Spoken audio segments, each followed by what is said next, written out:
Seperti biasa sebelum masuk ke pembahasan alur ceritanya, Mimin ingatkan bahwa video ini mengandung spoiler. Jadi pastikan kalian sudah mengikuti dan menonton episode sebelumnya. Waktu bergulir tanpa terasa. Bulan-bulan telah berlalu sejak Shihao tiba di tanah itu, tempat suci yang penuh dengan aura tenang dan keajaiban. Di sana, ia menjalin ikatan dengan beberapa sosok luar biasa.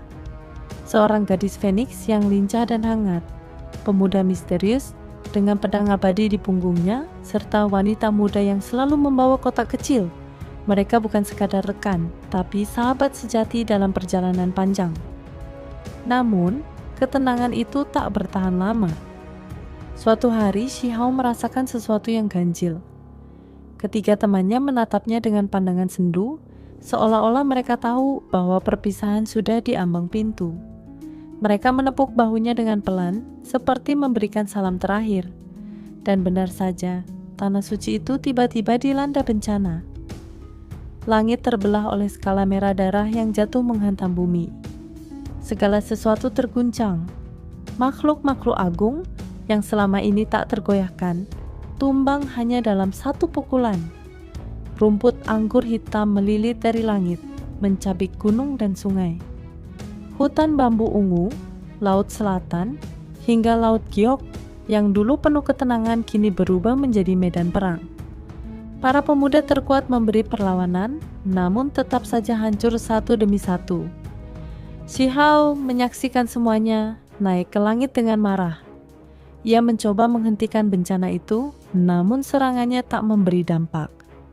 Saat itu, Raja Abadi Enam Dao tengah bertempur menggunakan teknik rahasia, dan lonceng tanpa akhir bergetar, membantai musuh-musuh gelap. Tapi kekuatan mereka pun tak cukup. Musuh yang mereka hadapi terlalu kuat, terlalu kelam. Shihao merasa seperti orang asing yang terlempar ke mimpi buruk yang hidup. Ia mendengar raungan, melihat darah dan kematian di sekelilingnya. Hatinya hancur saat melihat sahabat-sahabatnya bertumbangan satu persatu. Gadis berbaju putih dikelilingi kabut kelabu, diserang oleh makhluk bermata merah. Shihao mencoba menyelamatkannya, tapi gagal. Pemuda pedang emas pun lenyap dalam genangan darah. Bahkan lonceng besar dan sang Raja Abadi tak mampu bertahan. Lalu semuanya menjadi sunyi.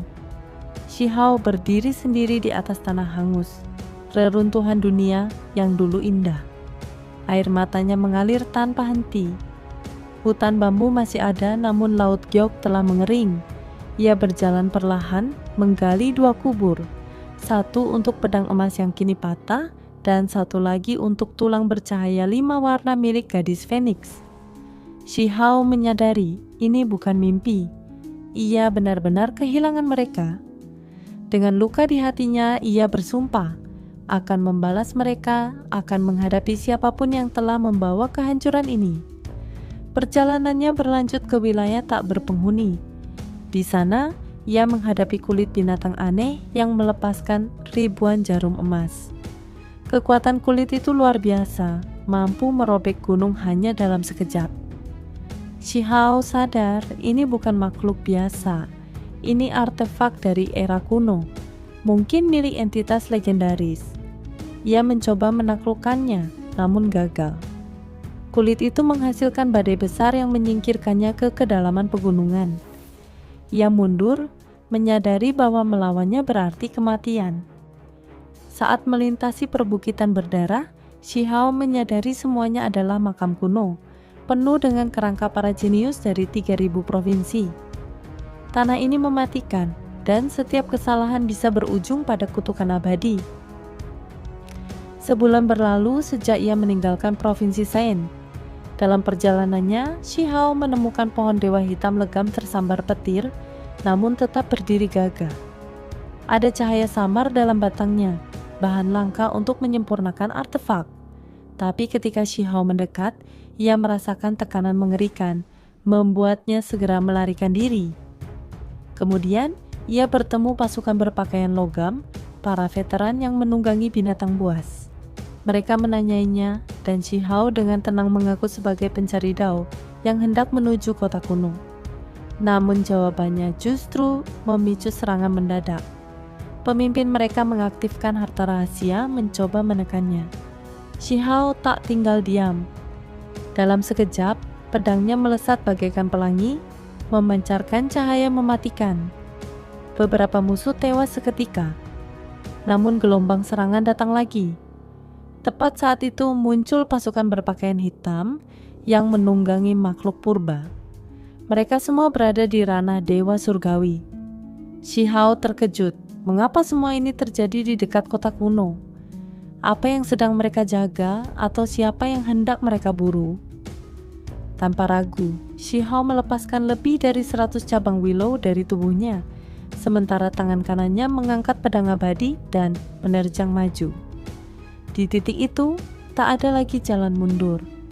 Ini adalah awal dari pertarungan besar yang akan mengguncang masa depan.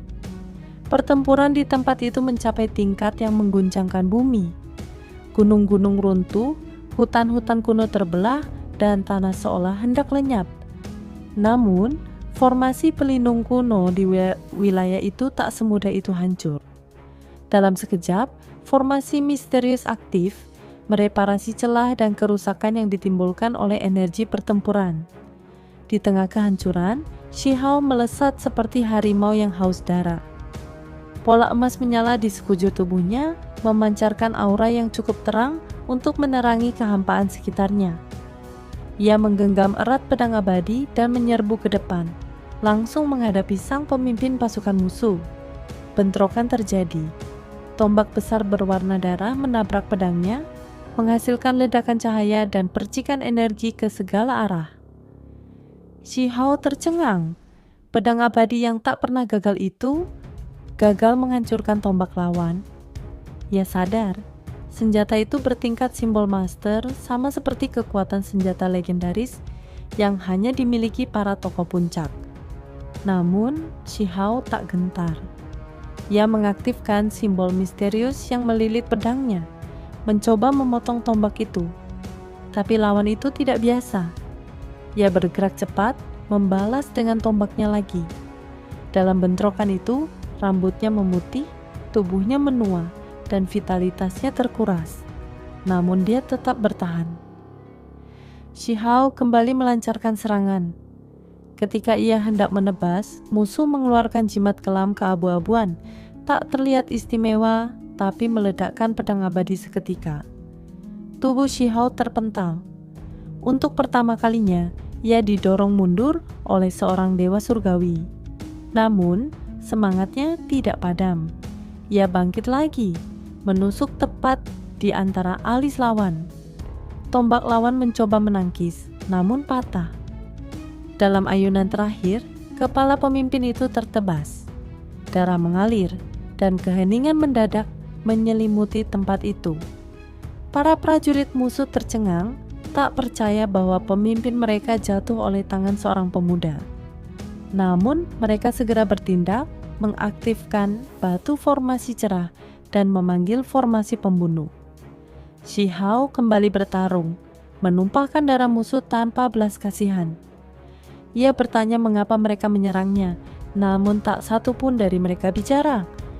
Mereka hanya terus maju, mata mereka merah seperti terbakar kegilaan. Merasa tak bisa lagi menahan emosi, Shi Hao membelah tubuh spiritualnya menjadi 7 dan mengejar mereka satu persatu. Tak seorang pun selamat. Namun, sesuatu terasa aneh. Mata mereka berwarna merah gelap, penuh kegilaan, sangat mirip dengan mata yang ia lihat dalam mimpinya dahulu. Shi Hao mulai gelisah. Apakah ini pertanda ia telah mendekati perbatasan sunyi? Jika benar, maka dunia sedang berada di ambang bencana. Ia berdiri lama dalam keheningan, merenungi segalanya. Tapi alih-alih berbalik, Shi Hao berubah menjadi asap tipis dan melaju ke arah kedalaman wilayah misterius. Ia harus tahu apa yang sebenarnya terjadi di balik perbatasan itu. Beberapa hari dan puluhan ribu li kemudian, ia tiba di sebuah tanah asing, melewati gunung dan sungai tak terhitung jumlahnya. Dari kejauhan, ia melihat sebuah kota raksasa di Cakrawala. Kota itu berdiri megah, dikelilingi aura misterius.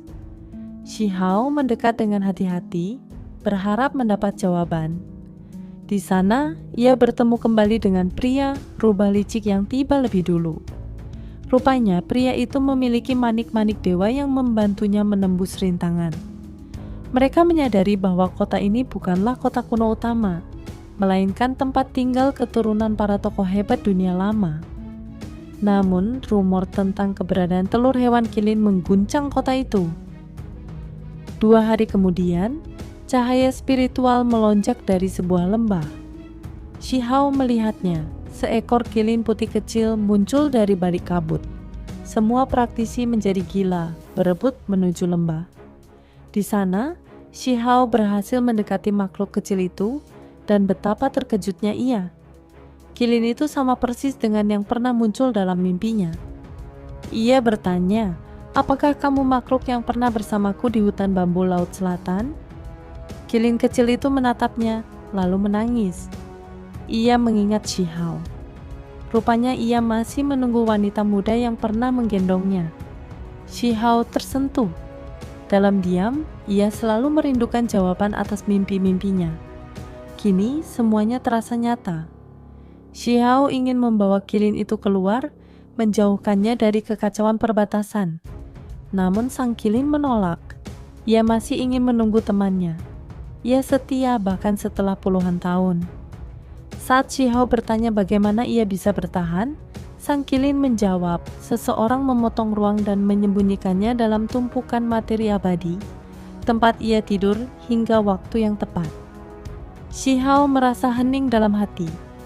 Tak ada yang abadi di dunia ini, tapi makhluk ini menanti dengan harapan. Akhirnya, ia kembali ke kota dan mengatakan pada pria rubah bahwa mereka tak bisa memiliki hewan itu. Mereka lalu pergi menuju perbatasan sunyi. Dalam perjalanan panjang mereka, rombongan penunggang kuda baja menghadang. Dengan sorot mata tajam, pemimpinnya menuduh Shi Hao membunuh pasukan skuad 19. Shi Hao mengakui perbuatannya, namun menegaskan ia hanya membela diri. Tapi pemimpin itu tak peduli. Ia menyebut Shi Hao terlalu kuat untuk dibiarkan hidup. Kemudian mereka mulai melantunkan mantra kuno. Altar darah muncul.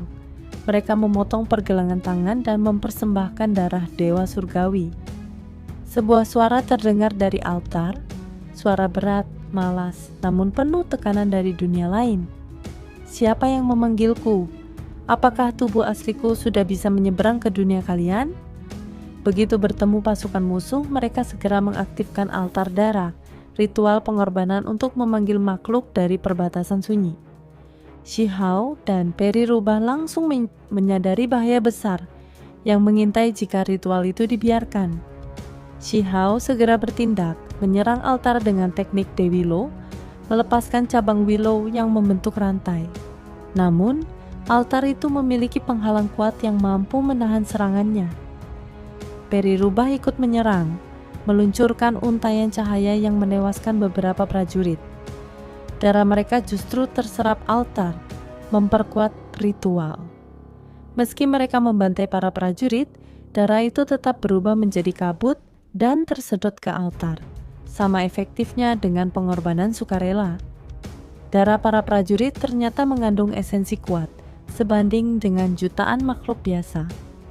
Shi Hao dan penyihir dari klannya segera menggunakan teknik rahasia untuk mengumpulkan darah dalam artefak spasial, mencegah altar menyerapnya. Tapi tiba-tiba suara aneh terdengar dari altar. Sosok mengerikan pun muncul, memperkenalkan diri sebagai Lawu. Dia menyebut belum ada yang menyerang dari sisi dunia lain, menandakan situasi belum mencapai titik kehancuran total. Tiba-tiba altar bergetar hebat. Tubuh Lawu mulai memudar. Jelas bahwa yang muncul hanyalah inkarnasinya, kekuatan aslinya belum muncul. Namun, dalam wujud itu pun, Lawu tetap menyerang. Telapak tangannya yang gelap menyerap cahaya, namun Shi Hao membalas dengan tinju emas yang meledak hebat. Mereka bertarung dengan intensitas tinggi, hingga Lawu terluka parah. Di akhir bentrokan, Shi Hao berhasil melubangi kening Lawu, hingga sosok itu menghilang. Tak lama kemudian, altar kembali berguncang. Tubuh sejati laut tampak hendak menyeberang dari dimensi lain, membawa tekanan yang mengguncang dunia. Tapi sebelum sempat muncul, Peri Rubah meledakkan altar dengan manik-manik batu.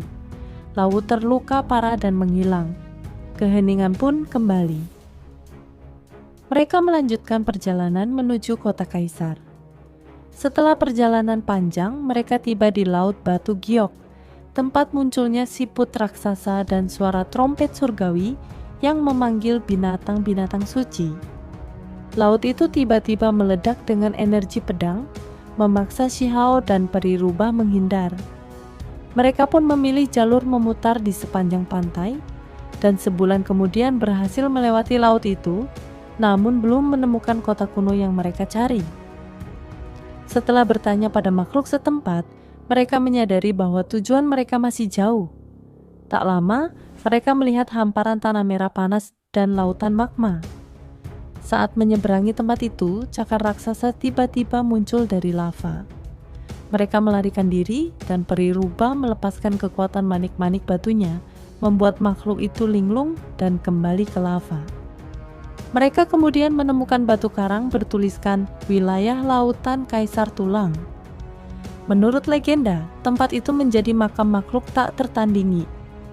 Mereka melihat tulang belulang duduk bersinar terang, bahkan sisa kekuatannya masih mampu mengguncang langit.